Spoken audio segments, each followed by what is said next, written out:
Bom dia, boa tarde ou boa noite, meus caros alunos da Escola Cassiano Ribeiro. Aqui é Abraão Lincoln, seu professor de Histórias em mais um ensino remoto emergencial em decorrência do Covid-19.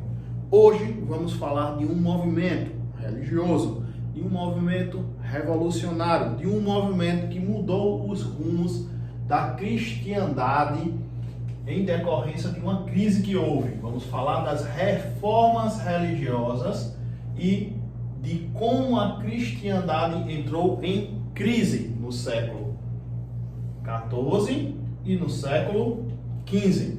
O que é que eu quero que vocês entendam, meus alunos? A igreja tinha dois tipos de religiosos, o do alto escalão e o do baixo escalão. Quem eram os entes do alto escalão? Eram bispos, cardeais, papas. Estes viviam muito bem, viviam vidas suntuosas, por vezes desregradas, longe dos ritos da liturgia religiosa, que pregavam valores de pobreza, de paz, de humildade e de ajuda a quem mais precisa. E isso causava uma certa revolta aos sacerdotes do baixo escalão, os padres, as pessoas que serviam certas irmandades religiosas, as freiras, os frades. E essa insatisfação foi tamanha que gerou uma crise, uma revolução.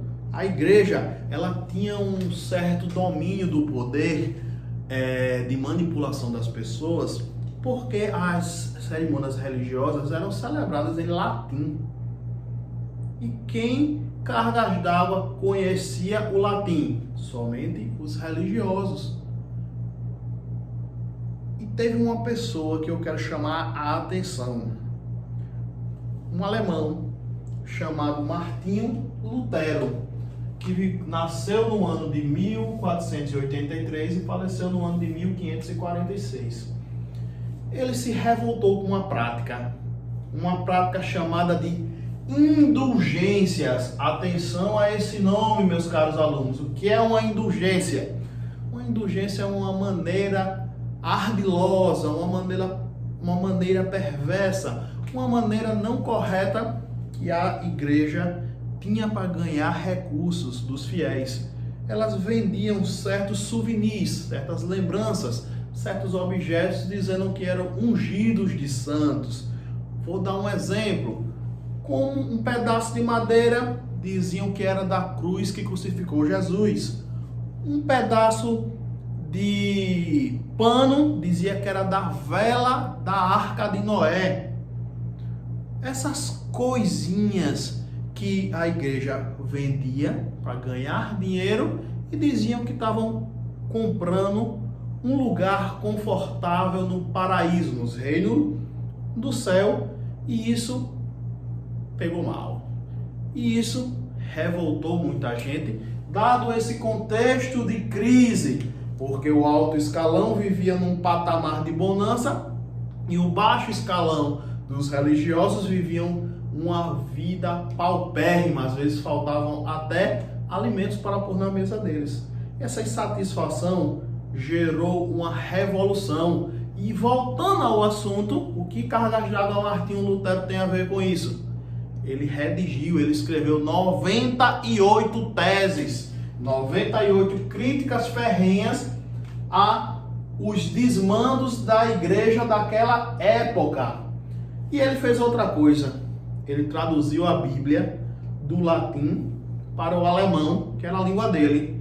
E com isso, deu o conhecimento da palavra da Bíblia para as pessoas que não dominavam o latim.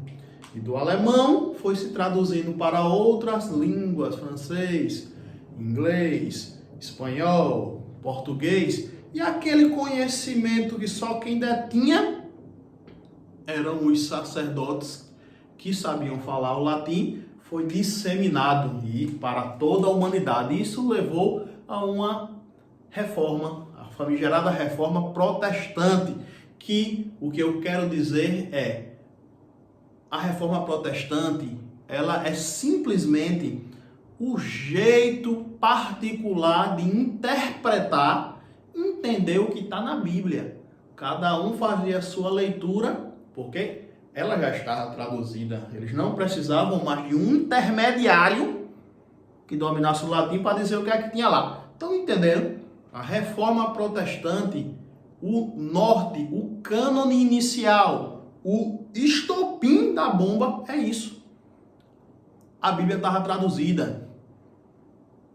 Quem quisesse entender, ler e interpretar, poderia fazer isso. Se vocês entenderam isso, eu já dou por encerrada a aula. Nós vimos o que hoje, meus amigos? Vimos o que significa indulgência. Vimos que no século XIV e no século XV, bispos, cardeais e papas viviam uma vida suntuosa, não condizente com os dizeres religiosos de pobreza, de ajuda, de solidariedade. E vimos a importância de Martinho Lutero com as suas 95 teses e, sobretudo, com a tradução da Bíblia do latim para o alemão. Dou por encerrada a aula de hoje. Façam o exercício que está no Google Forms, coloquem seu nome, coloquem a sua série, respondam as perguntas que vocês serão pontuados. E assim podemos fazer uma avaliação do ensino e do que vocês conseguiram adquirir com o que nós estamos passando. Forte abraço, fiquem com Deus, sejam abençoados e até o nosso próximo encontro, meus caros alunos.